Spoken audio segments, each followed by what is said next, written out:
On the auspicious occasion of Navratri, I am grateful to Swami Satma Ramanandaji of Ramakrishna Center of South Africa, Johannesburg, for inviting me to speak on the glory of the Divine Mother. Navratri is also called Durga Puja, a major festival held in honor of the Divine Mother. Navratri occurs over 9 days during the month of Ashwin, that is September, October. When we start a religious text or a spiritual topic, it is customary to begin and end a work with some propitiatory expression. That's why in Sanskrit we read, Arambhe Mangalam Vapi, Samaptavapi Mangalam. One should do Mangalam both at the beginning and at the end. So let us chant a mantra from Durga Saptashti. Om Jayanti Mangala Kali, Bhadrakali Kapalini, Durga Shiva Shama Dhatri, Swaha Swadha Namostute. Navratri is celebrated as the Durga Puja festival in West Bengal. While I am speaking to you, preparations are going on for the celebrations of Durga Puja both in Belur Math and elsewhere. It is the most important annual festival at Belur Math. It is also a major social and public event in eastern and northeastern states of India, where it dominates the religious life. If you happen to visit Calcutta around this time, you will see thousands of pandals of various sizes being built in public parks or roadside to celebrate this grand event. Durga Puja festival marks the victory of the goddess Durga in the battle against the deceptive and powerful buffalo called Mahishasura. The festival begins with Mahalaya, when many Hindus remember the loved ones who have died, as well as the advent of the warrior goddess Durga. The next significant day of Durga Puja is called Shashti, that is the 6th day, on which the devotees welcome the goddess Durga and festive celebrations are inaugurated. On the 7th, 8th and 9th day, Durga, along with Lakshmi, Saraswati, Ganesha and Kartikeya, are worshipped with religious fervor. These days mark the main puja, which is performed by the recitation of the Devi Mahatmya and social visits by families to temples and pandals. On the 10th day, also known as Vijayadashmi, a great procession is held where clay statues of Durga are ceremoniously taken to a river for a solemn goodbye. Many mark their faces with vermilion or dress in red clothes. It is an emotional day for some devotees. They sing emotional goodbye songs. After the procession, Hindus distribute sweets, gifts, and visit their friends and family members. Chandi, the terrible form of the goddess, is the main deity of the famous Devi Mahatmya. This sacred text depicts how she fights and destroys the greatest demons. As Chandi, the destroyer of opposition, she can be invoked for removing obstacles in our spiritual life. In Devi Mahatmyam, Chandi, Chandika, Ambika and Durga have been used synonymously.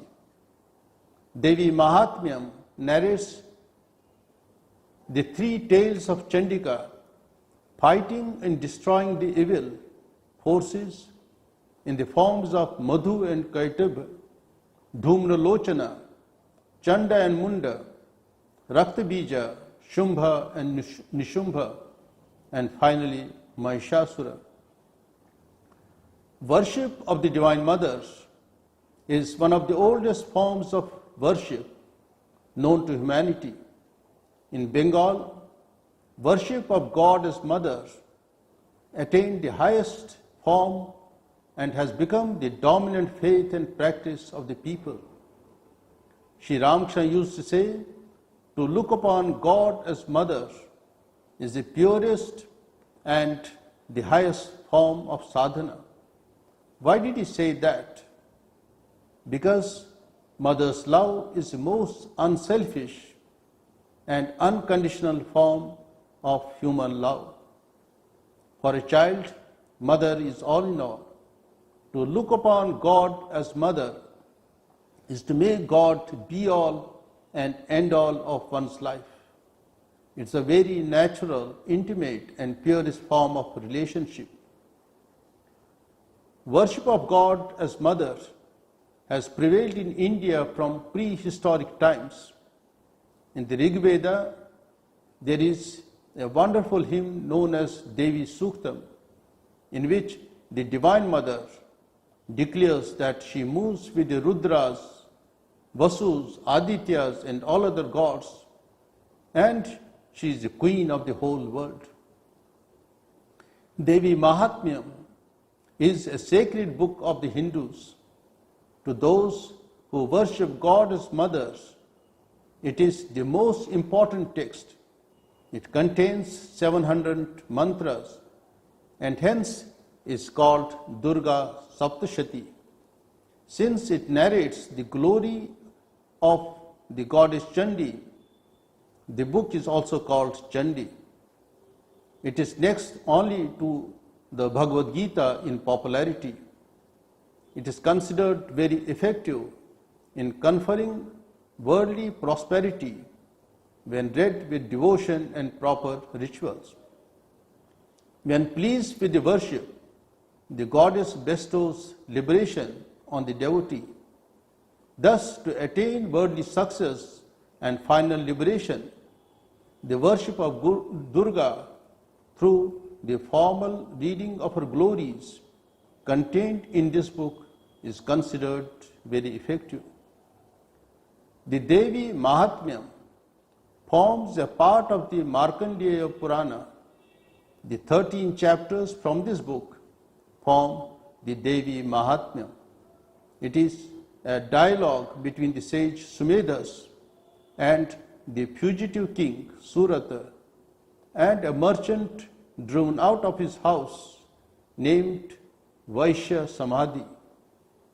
The king and the Vaishya fell on evil days and they approached the king Sumedhas for redress and their miseries. The sage told them the glories of Durga and advised them to perform penance and worship. The Devi appeared and granted the boons they wished. So accordingly, the Vaishya sought liberation and the king asked for the restoration of his kingdom in this life and unhindered kingship in the next life. The Vaishya attained liberation and the king is waiting for gradual liberation. Another authoritative book on Shakti worship is Devi Bhagavatam. Worship of the Mother's Divine Mother is prevalent all over. In fact, there is hardly any place in India which does not have a temple dedicated to the goddess. Great heroes of the past worshipped the Divine Mother. Sri Rama is said to have worshipped Durga before killing Ravana. Shivaji, the great Maratha king, was a votary of Bhavani.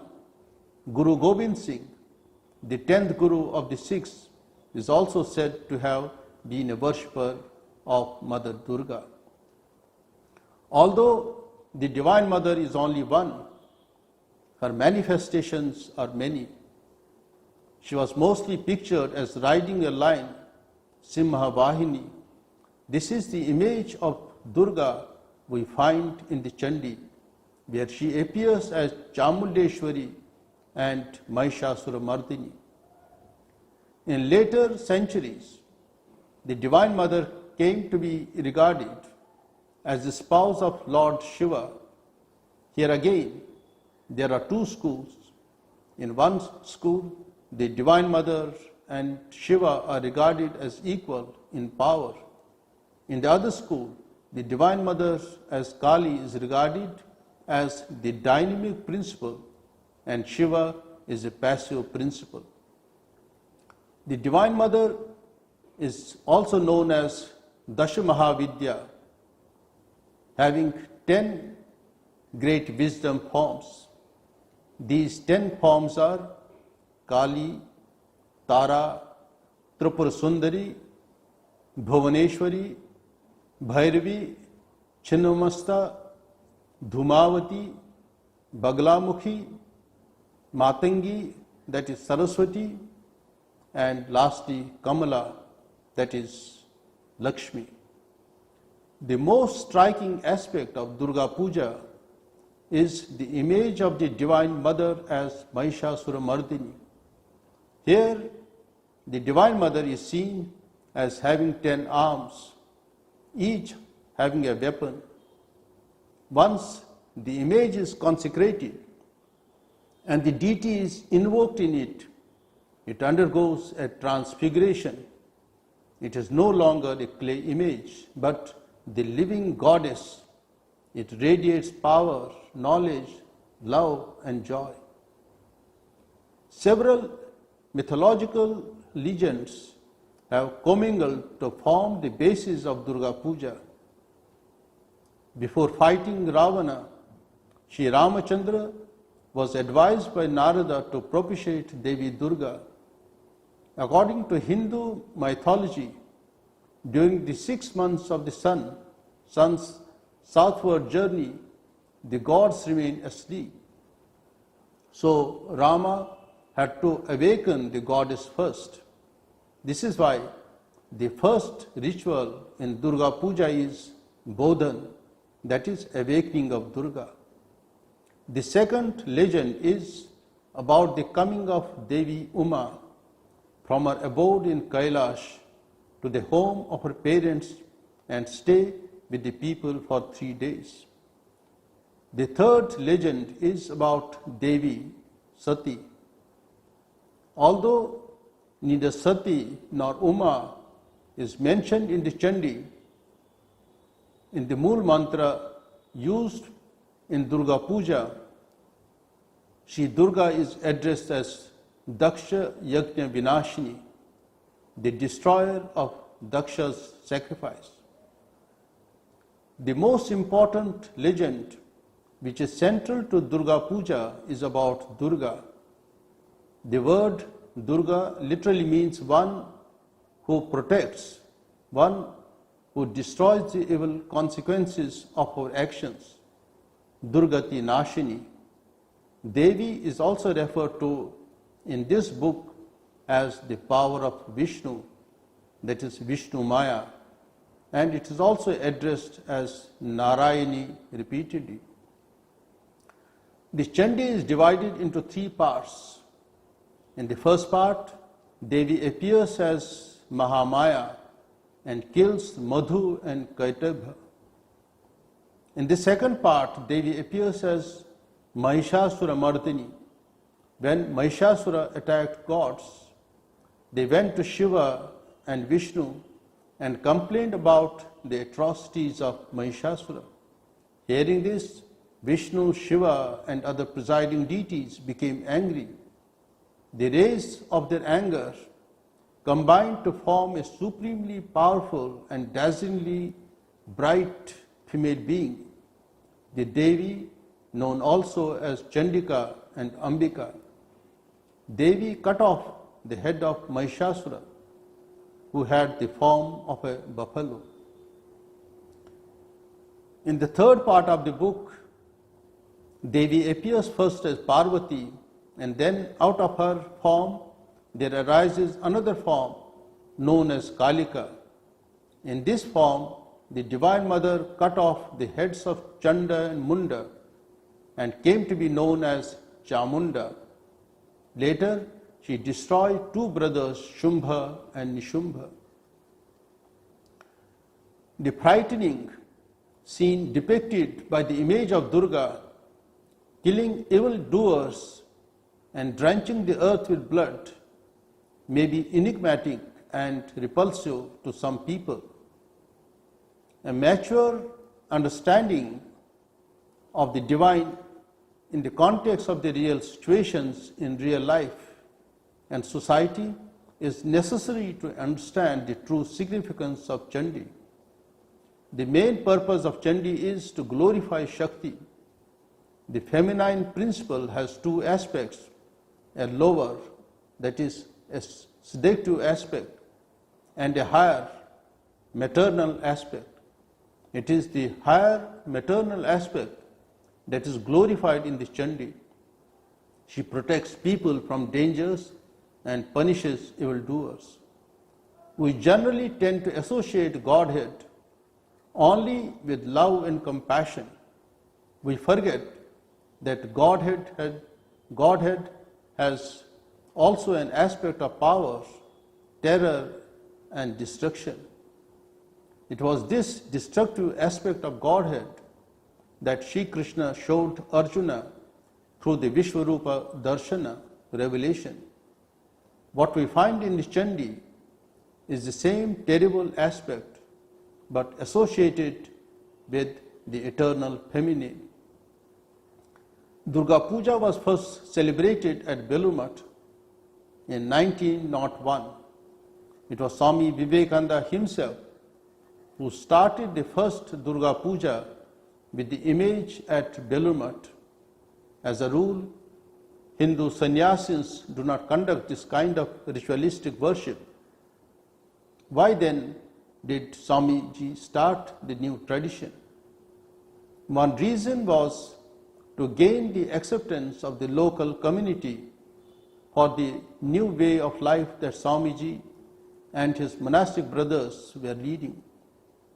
The Hindu society in Calcutta had not fully accepted Swamiji's going to the West and the rather unconventional ways of life at Belur Math, which included disregard for caste rules and mixing with Western people. As a matter of fact, the celebration of Durga Puja helped to remove much of the misunderstanding and misgivings about the new monastic institution among the local people. Another reason was Swamiji wanted to institutionalize respect for divinity of motherhood and sanctity of womanhood. Swamiji saw that one of the main reasons for the advancement of Western women was the elevation of women in the West, and one of the main reasons for the backwardness of India was the neglect of women in this country. Worship of the Divine Mother, especially the Kumari Puja, would create the awareness of the potential divinity of women and a respectful attitude towards them. A third reason was supernatural. A few days before Durga Puja in 1901, Swamiji had a vision of Durga Puja being done at Belur Math. More or less, at that time, Swami Brahmanandaji saw in a vision Mother Durga coming across the Ganga from Dakshineshwar to Belur Math. Swamiji asked Raja Maharaj to make preparations for Durga Puja immediately, although only a few days were left to begin the puja. The main problem was to get a clay image for worship. Inquiries at the local market, where artisans make clay images, revealed that there was a single beautiful image of Durga in a shop. The person who had ordered it had not turned up, and so the artisan agreed to sell it to the monks. Apart from the image, a lot of other things had to be collected for the elaborate ritualistic worship. Under able direction of Swami Brahmanandji, everything was done well at short notice. The first Durga Puja at Bellumat was conducted in a huge pandal on the open ground to the north of Old Shrine. The Pujari was Brahmachari Krishnalal and the Tantradharak was Ishwar Chandra Chakravarti, the father of Shashi Maharaj. When Swamiji decided to celebrate Durga Puja at Bellumat, one of the first things he did was to seek the approval of Holy Mother Shri Sharada Devi, who was then staying at Bagh Bazar in Calcutta. Swami Premananda went to Mother, and Mother wholeheartedly approved the proposal. On Shashti day, she came with other women devotees and stayed at Neelambar Babu's garden house nearby. Mother attended the awakening ceremony that day and attended the puja on all the 3 subsequent days. Since sannyasins cannot undertake this kind of ritualistic worship, Swamiji decreed that the puja should be done in the name of Holy Mother. This became a tradition which continues to this day. Swamiji looked upon Shri Sharda Devi as the divine counterpart of Shri Ramakrishna, born for the awakening of womanhood in the modern world. In a letter to Swami Shivananda, written in 1894 from America, Swamiji had given expression to this conviction about the divinity of Holy Mother as follows.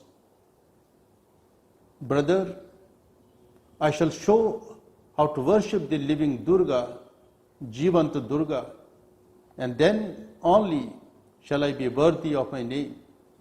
I shall be relieved when you have purchased a plot of land and established there the living Durga.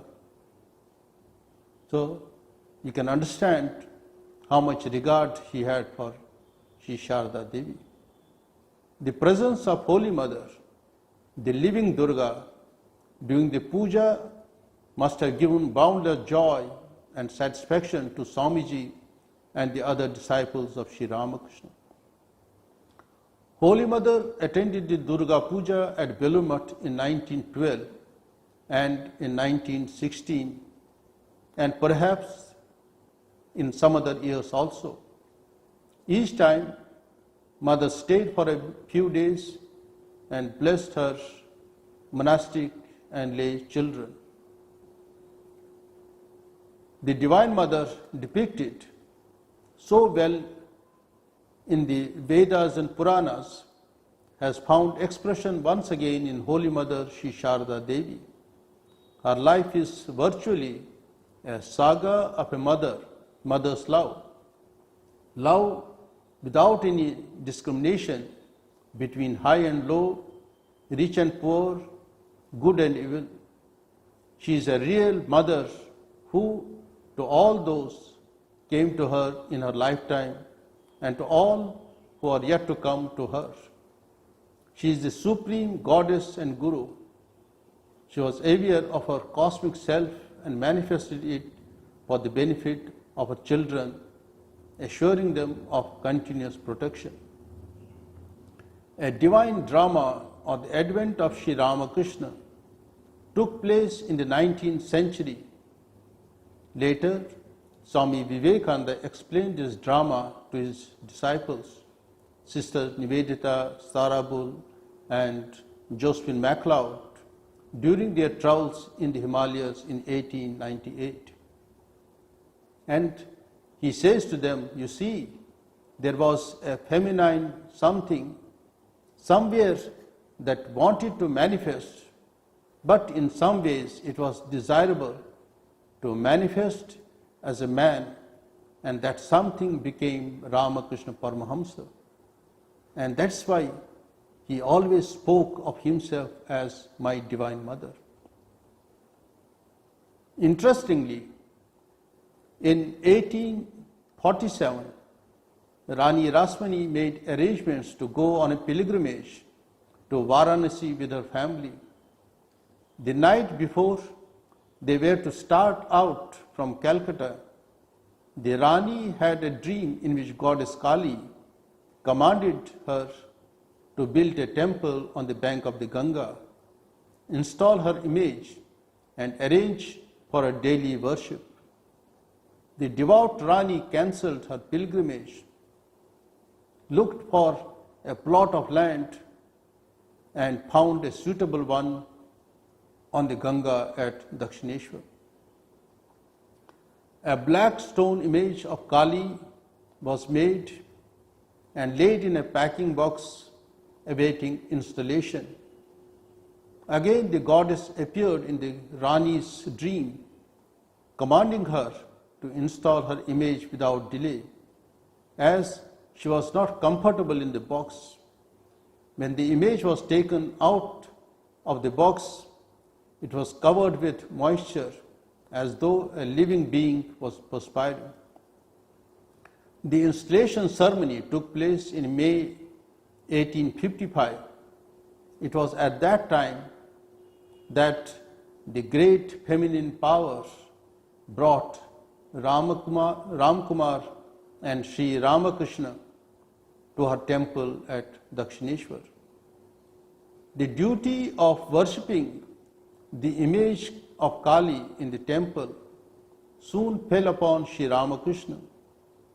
The Divine Mother, in the form of Sri Ramakrishna, discovered the living presence of the Mother in the stone image. Sister Nivedita once asked Swami Vivekananda, I always look upon Sri Ramakrishna as an incarnation of Kali. Isn't that what the future will call him? Swamiji replied, yes, I think there is no doubt that Kali worked out the body of Sri Ramakrishna for her own ends. What were her own ends? Judging from our limited human viewpoint, in these times when humanity is afflicted by religious disharmony and sectarianism, the purposes were first to demonstrate that all religions lead to the same goal. This eliminates conflicts between followers of different religions.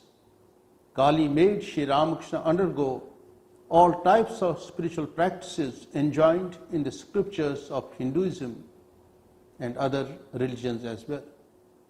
Second, to practice Vedanta and preach it as a universal religion through Swami Vivekananda.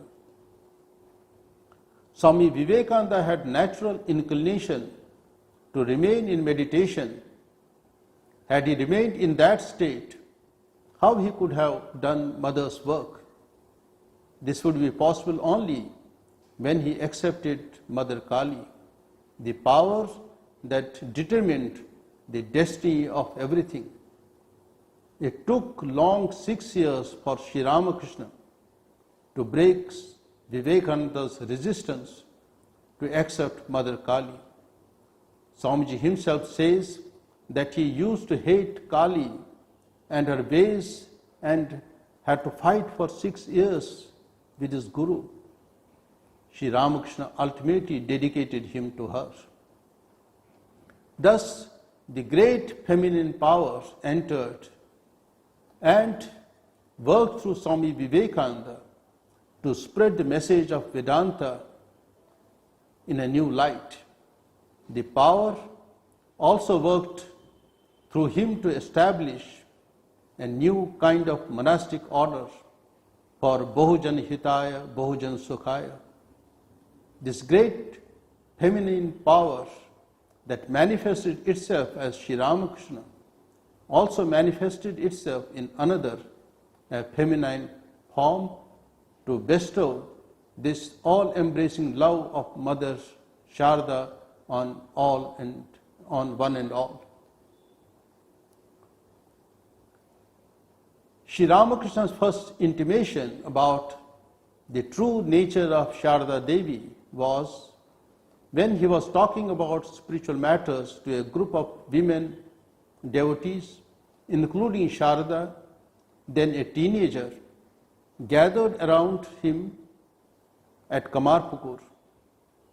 The women noticed that Sharda had dozed off and were about to awaken her. But he discouraged them, saying, if Sharda hears this spiritual discourse, she would straightway leave for her own abode, the source where she had come to this earth. Later, in Dakshineshwar, he was to worship her as Shodashi, an aspect of Divine Mother. During his days in Dakshineshwar, he was anxious to see that the Divine Mother in her be awakened. Before leaving the world, he gave her the responsibility of carrying out his unfinished mission in his last days on earth. Sri Ramakrishna told her that she would have to do much more than he had done. He left her behind to spread the ideal of womanhood. Sharda Devi reached out to all with a mother's love and gave refuge to all types of people without discrimination. Men and women, monks and householders, high and low, virtuous and wicked. Her motherly love extended to even animals and birds. In fact, she herself is present in all. Sri Ramakrishna saw Mother Kali in a cat and fed her with luchis intended for offering to the deity in the temple. But Mother told her attendant at Jairambati to take care of the cat and not to beat it, since, as she said, identifying her with Mother Kali, I am in the cat also. For Sri Ramakrishna, Mother Kali was the object of his worship, whereas Sri Sharda Devi identified herself with Mother Kali. The Divine Mother manifested herself through these two personalities. In one, she played the part of the spiritual aspirant seeking God through intense practice of all forms of sadhana known to the human race. Ultimately, Sri Ramakrishna could not find his I in himself, but only the Divine Mother. On the other hand, in Sharda Devi, the Divine Mother came down to the human level in human form. She, being the mother of this universe, is the cause and also the effect of this creation. There is nothing beside her. She is the worshipper, Sri Ramakrishna, and she is the worshipped Divine Mother, whom he found in himself losing his I. It seems this manifestation of hers in the human form of Sri Sharda Devi is aimed at bringing home the Advaita philosophy to ordinary mortals through the path of emotion. By Jnana Yoga, only a handful with a sharp intellect and a pure heart may realize Brahman, transcending all duality. Those endowed with pure devotion approach God through various dualistic paths according to their emotional inclinations. In both, we see Purushakara, man's efforts to realize God's aspects, with or without form. We also hear of Kripa, that is God's grace, which He grants when pleased with the aspirant's spiritual efforts or devotion. It is said that He protects the righteous and punishes the wicked. But what do we see in Sharada Devi? The Divine Mother in human form accepts and embraces all with her unbounded love. None is excluded from that love, not even the wicked or the sinner. Sharada Devi said, "Am I not the mother? If the child gets dirty, I have to clean and wipe him and take him on my lap." Hence, there is no question of grace. It is her responsibility. She opened the gate to liberation for all, without discrimination, unstintingly, but never tested the eligibility of a disciple while giving initiation. Out of compassion, she accepted all those who approached her, assuring them salvation. She did japa for hours and hours on behalf of those who, after receiving a mantra from her, did not care to do japa regularly or never did it at all. Not only did she look after the spiritual welfare of her children, she also looked upon their physical welfare. It was her nature to feed everyone who came to her house at any time with the tenderness of their own mother. Sri Ramakrishna's performance of Shodashi Puja was of utmost significance in the life of Sri Sharada Devi. Such an event was unprecedented in history. Though in the Devi Mahatmyam of the Markandeya Purana, it is said, Striyaha Samasta Sakala Jagatsu, the Divine Mother is present in all feminine forms. Such recognition has never been given to women. On the contrary, spiritual aspirants considered women as enmeshing objects of enjoyment and the gateway to hell. Narakasya Dwaram. Sri Ramakrishna removed this erroneous idea, and particularly by his performance of the Shodashi Puja, the puja revealed the presence of a great potential power in women.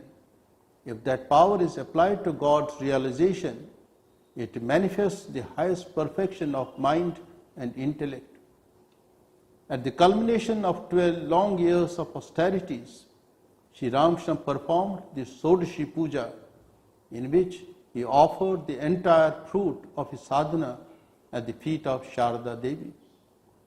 Sri Ramakrishna always looked upon Holy Mother as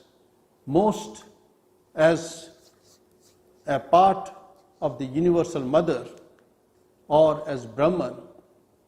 He was convinced that the Divine Mother had graciously enabled him to pass the test, and that his mind was now established on a divine place in natural way.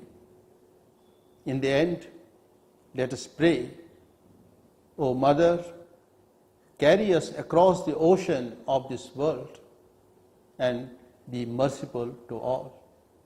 I wish all of you the best. Thank you.